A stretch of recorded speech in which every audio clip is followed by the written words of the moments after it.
guys, I'm Jessica. Welcome to Gather Together Homestead. This is just kind of be a hey, it's a beautiful day outside, come join me type of video. I've got some herbs that I want to get potted into one pot, and just some stuff outside garden wise to work on. So thanks for joining me. If you like our channel, like what you're seeing, be sure to like and subscribe. Hit that bell, that way it will alert you anytime we're live or anytime that we have uploaded a new video. So this is our big water trough for our horses that we don't have anymore, but this is what we store all of our soil in, and I'm gonna get some of these little pots filled up today, and I'm gonna put my herbs in bunches together of kind of like varieties, herbs that like the same type of situations together. That way they will thrive together in larger movable containers like this. That way, as soon as we are completely out of a danger of frost, I can put them outside, but once we get to the end of the growing season, I can bring them inside, and hopefully I can care for them well enough that all or some of them will be a perennial for me and be useful for next growing season. Last year when I did my herbs, I let them grow, then I put them in the compost pile. I was not aware that they could potentially be wintered indoors. So everything on our homestead has been a learning experience. We are by no means experts in any of it. We are experts at trying things, failing at things, learning from our mistakes, and growing from our situations. So I am going to do this a little bit different this year so that I can have them outside, but also move them into the greenhouse during the winter, or when it gets even colder, I guess during the fall, and then during the winter when it's even colder, I can bring them inside our home and put these maybe by my back sliding door that will get natural sunlight. So trial run, maybe they'll all survive and do fantastic. Maybe some of them will, maybe none of them will. At the end of the day, I have absolutely nothing to lose because we're gonna get the use of these herbs throughout this growing season, and then we will be preserving them so that we'll have them to use throughout the winter as well. But join me and see how this goes. So our soil mixture is just a bag I had sitting in here. It's compost, peat moss, and perlite. I do not know yet if I'm overly impressed with it or not. We have tried a whole new growing method this year. We started our seeds indoors differently than we did last year. Then we also added in the mix a greenhouse, which has presented benefits and also some learning curves with moisture and the correct amount of moisture, the correct amount of heat, all of these kinds of things. And so I don't know if it's the soil to blame for some of our things doing great and some of them doing okay. For instance, our tomatoes, a lot of them look great. Some of them are just all of a sudden dying off. I don't know. I have no idea. But we will probably do a different soil mixture next year and just give that a try, see if maybe that's the issue. I don't know, but like I said, this is the perfectly imperfect homestead. We don't do everything perfect. I have drilled like 10 drain holes in this.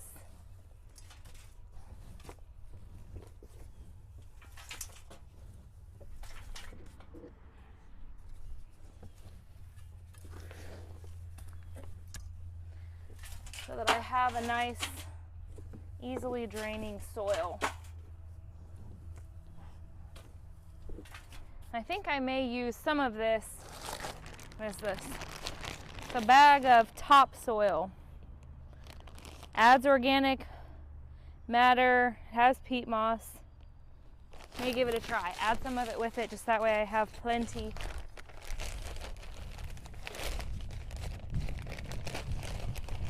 I thought I'd get a little hole started with that, and it didn't work out so well. I'll just mix this into what I already have.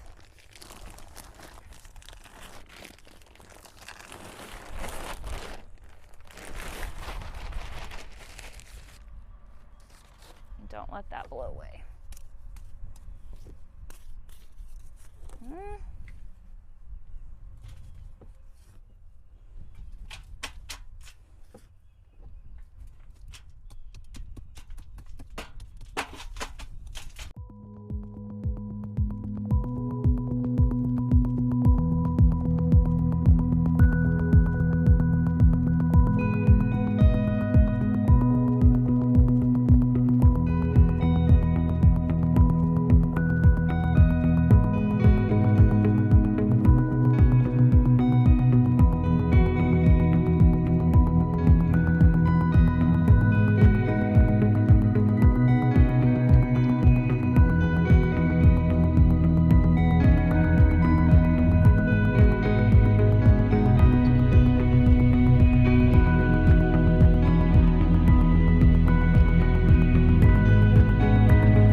have to give this a good water, and then we'll start planting the other one.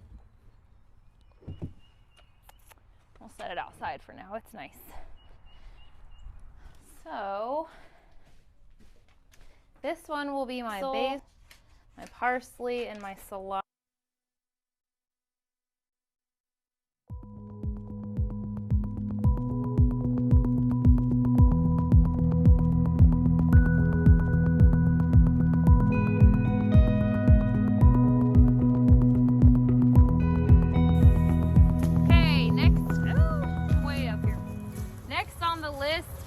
Garlic. I bought some garlic at the store, and it is too late to plant it, but it's either going to sit and rot on my counter, or it's going to go in the ground, and I'm going to give it a try because it's not going to hurt anything. So this is where it's going to go. It's right along this garden fence. So I'm going to plant these garlic in here. They're already kind of starting to sprout, so that's good.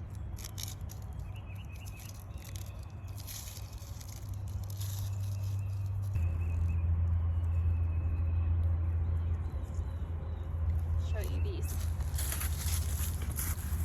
See, they are starting to sprout. Can you see that? I love garlic.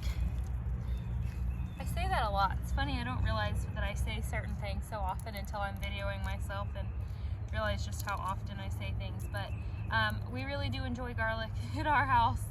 And I'm really looking forward to the opportunity to make my own garlic salt. Hopefully that will happen this year. If not, then we'll give it a run next year. But I do look forward to making a lot of my own spice mixtures and off of my herbs. I just don't think you can beat fresh grown. There's just no way around it. Now we're gonna hope that my chickens don't get too interested in this garlic over here because they don't need it. I think their eggs taste garlicky or something.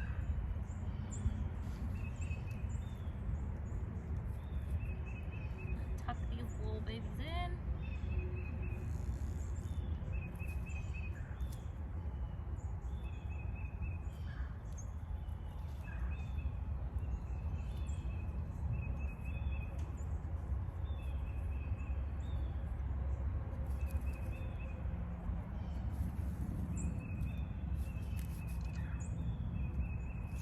Funny, this area with all of this leaves, it's beautiful soil. It's nice and moist, and we've had quite a bit of moisture anyways, but like it's way better than any other soil. Ooh, don't step on that.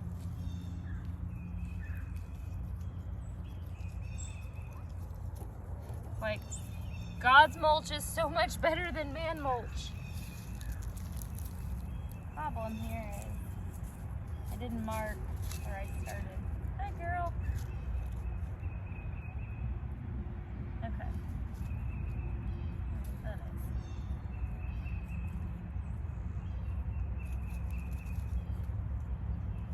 You just have no idea what I'm doing here, do you? It's gonna lay right down in front of me.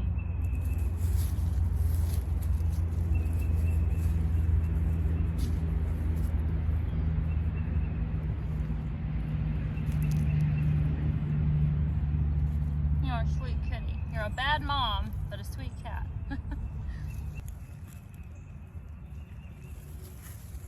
Okay. I have dirty hands.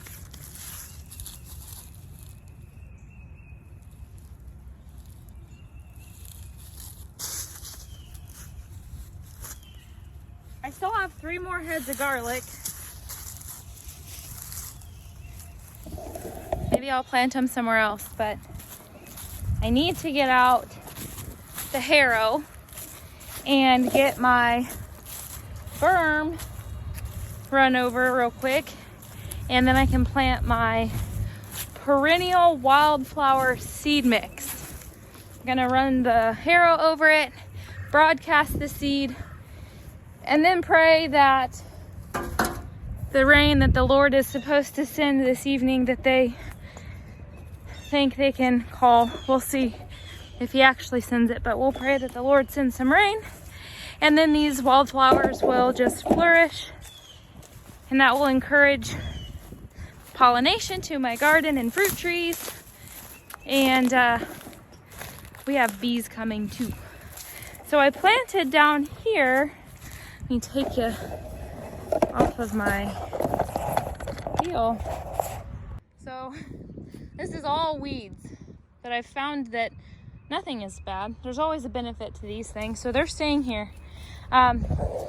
I put my elderberry cuttings in down here. They're very hard to see with all the other greenery, but all throughout this area to the side of our garden is elderberries. There's probably, I think Glenn said like 25 or 26. And so we'll have, hopefully, flourishing elderberry plants down here. So what I have found through what the internet said, but also like through actually just finding elderberries, that elderberries love a moist environment. You'll find them anywhere, like on a bridge area over a creek. You can find a lot of elderberries. And so this area is, if you see along the side of our berm, we've got a, I don't even know what you want to call it. It's a pipe that will encourage the water to flow, kind of swell here and flow towards the creek. But we have a creek that runs right here. So this is a very moist environment. Anytime we get an excess, not even really an excessive amount of rain, but a good amount of rain, this area will get quite a bit of water. And so I'm hoping that this was a good choice to put the elderberries in, that it's wet enough. So I'm gonna go get the harrow. We'll get this run over here and plant some wildflowers. Look at her, such a good mom. Got all those babies. Such a good mom, Miss Fluff.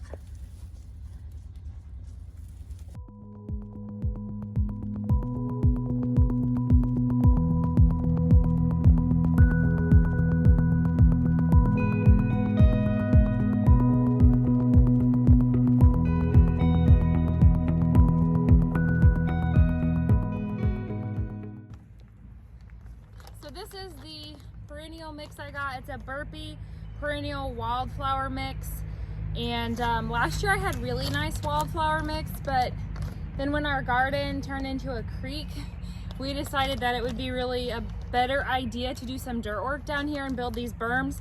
And so my wildflowers got pushed under. They're gone. But the garden was by far much more important than my wildflowers. The only reason I actually have totally talked Glenn into letting me do this again is because I can explain to him that it's really important that we encourage pollination.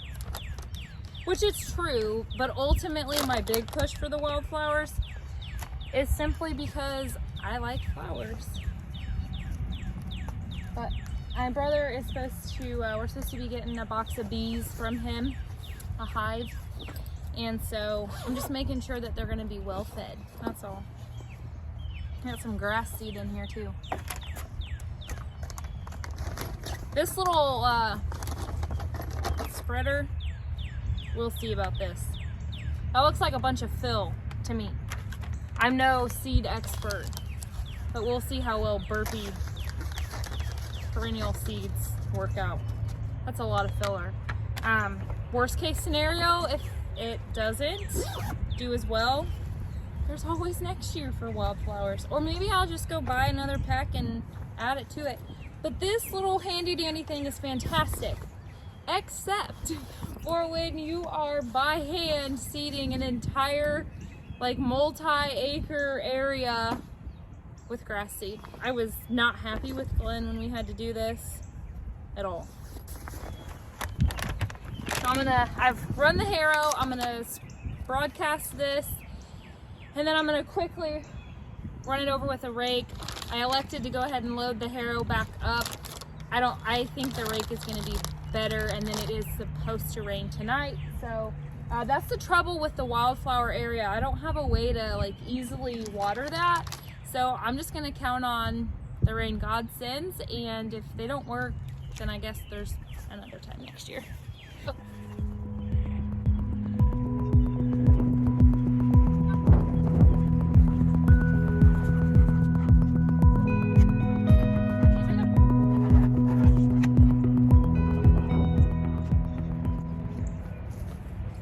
One thing that I hate about broadcasting seed or working with hay is a lot of it gets in my boots, and if I'm wearing a sweatshirt, it gets in my pockets. It's like, that's not the place I wanted it. I wanted it on the ground. So I may as well empty my boots while I'm out here.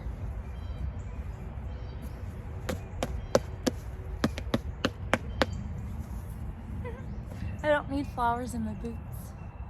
Wasted seed.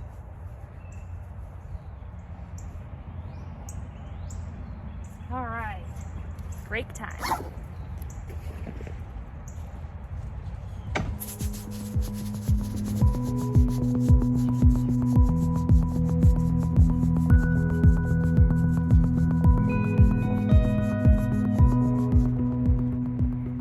It's kind of funny, I've always been that girl that wants my yard to look like the golf course.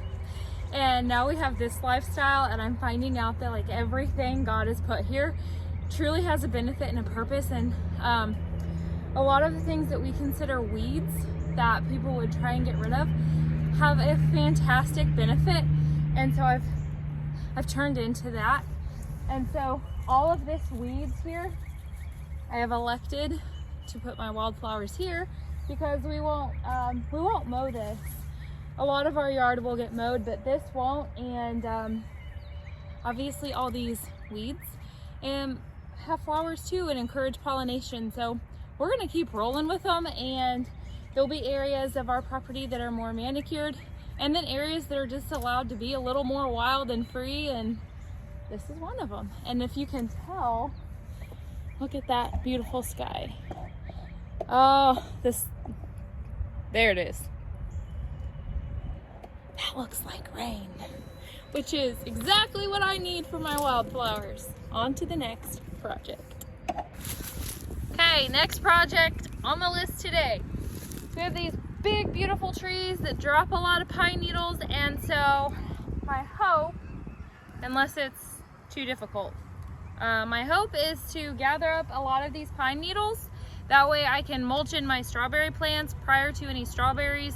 Although it might be a little premature because this is the first year for those strawberry plants, although they're runners. It's the first year for them to be in my raised bed. So I don't know if we'll actually pull all the flowers or not. I think you're supposed to. But I am going to go ahead and get them mulched in. That way they're prepared while I have extra time today on this beautiful day. I much prefer find a bunch of projects to do outside when it's nice out than be stuck in the house. Although I like to cook and that kind of stuff and do DIY projects, I like to be outside.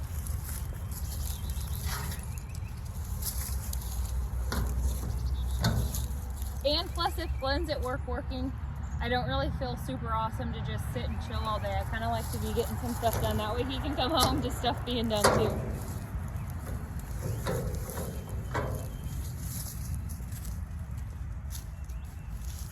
Oh gosh, this is so easy. I wondered if it was gonna be like stuck to the ground. That's crazy easy.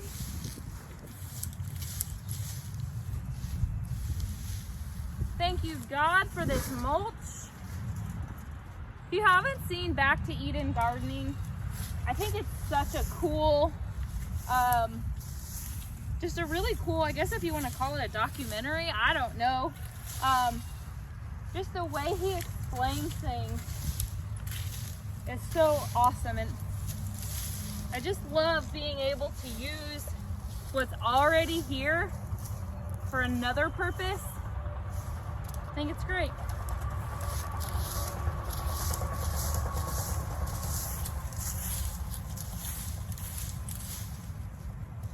smells really good too.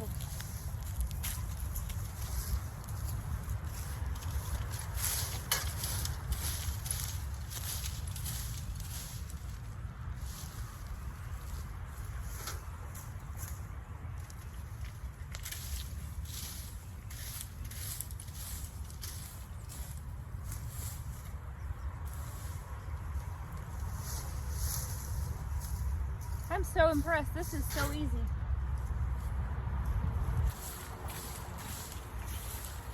Since it had rained, I just didn't figure it would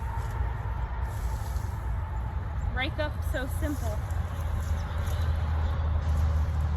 My last project was a little more labor intensive than I had intended. I hadn't ever used that harrow on my own, and so I thought when I pulled it off the wall, because we have it attached to the wall, I thought it would be heavy, but not that heavy. But then by the time I already had it in my arms, there was just no turning back. So it was like a homestead gym time. I don't know. I just didn't expect it to be so heavy.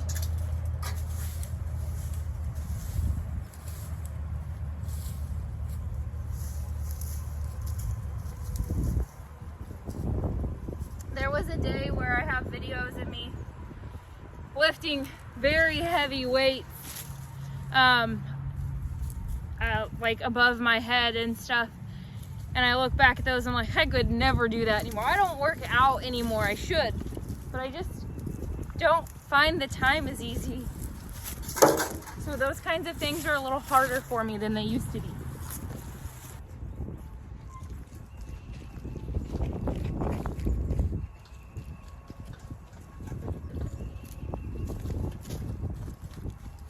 Alright, so when we got our strawberry plants, there was extras, so I'm going to fill those in here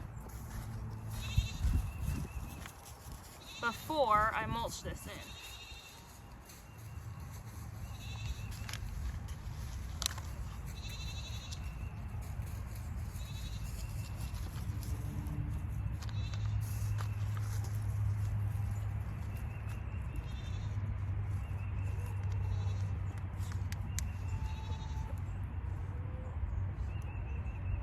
I spaced them out a little bit farther, kind of based on what Glenn had told me, not wanting to overfill. And then he said, you know, I think you could probably put some more in there.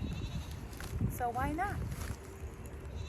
We love strawberries, so we'll just have some more. These little guys are doing so good.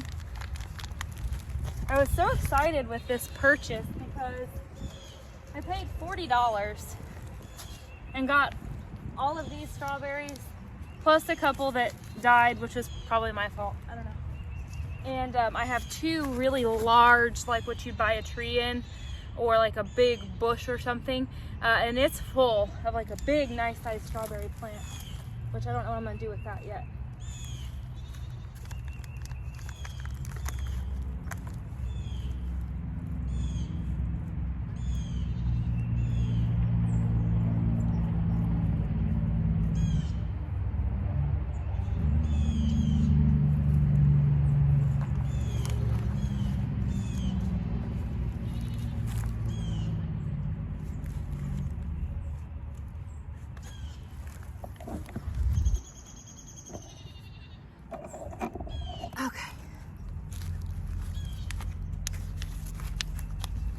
So I'm also going to end up using these pine needles to mulch in around my raspberries and blueberry plants, because from what I understand, they enjoy an acidic environment and the pine needles are good for that. So we're going to use them because we have plenty to spare. Where do I want to put this one? My only complaint with these raised beds is I think we could have even filled more.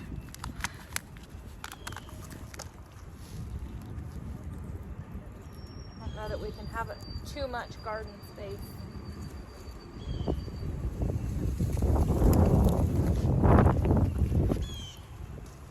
Three more.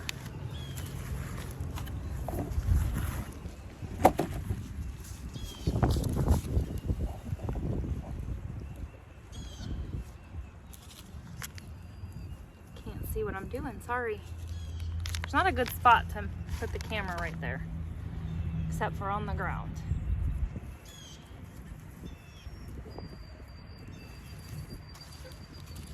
Okay.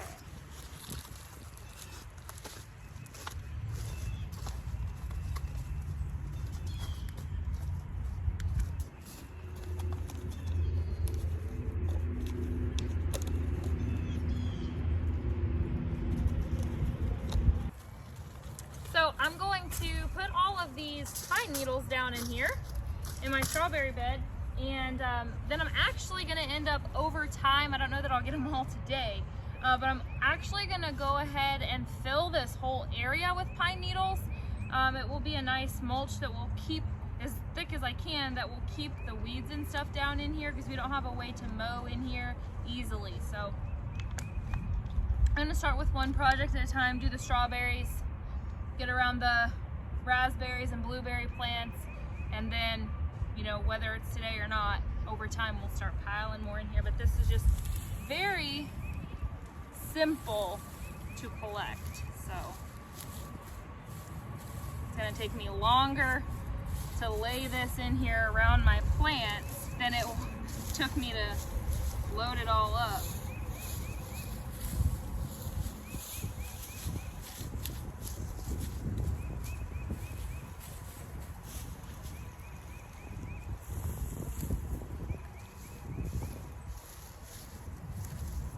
We like the back to Eden type thought process, so between pine needles and wood chips, and heck, Glenn may have our entire property covered one day in wood chips and it'd be a completely edible property. Who knows? Sometimes we go a little overboard. I'm kidding.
Strawberry bed mulched.